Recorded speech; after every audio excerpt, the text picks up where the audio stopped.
2013 KTM 1190 Adventure R is an adventure bike out to best its competitors. With 150 horsepower and 230 kilograms wet, it certainly looks good on paper. The bike is relatively comfortable with good ergonomics and the latest electronics. The bike has a few idiosyncrasies that can hopefully be tweaked on future models. The daytime running light, DRL, has its on and off limits set too close. It will switch on and off a few times around dusk.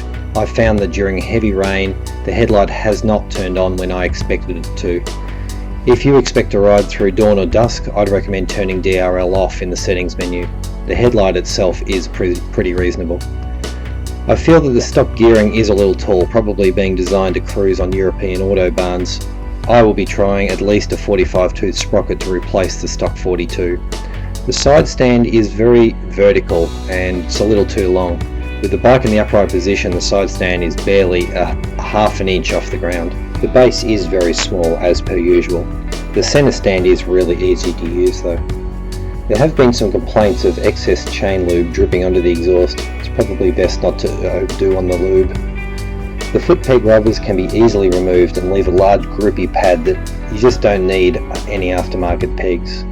The computer function is excellent. It's really intuitive and very easy to use. Forget the user manual, you'll work it out. So the menu has a pretty logical set of functions. Favorites is the default. Here you can see me changing the drive mode from street to sport, simple click of one button. The ABS traction control can only be turned on or off when the bike is stationary. You have to hold the button down, then release it, and the mode is off or on. Heated grips is an optional extra. In the settings, you can go through and change pretty much most of the settings in the computer. And there is the DRL, the daytime running light. Yep, turn that off at dusk. You can set your favourites to be whatever you like. Tyre pressure monitors, general info, the trip meters, and back to favourites. The favourites menu can be accessed from anywhere in the menu just by hitting the back key.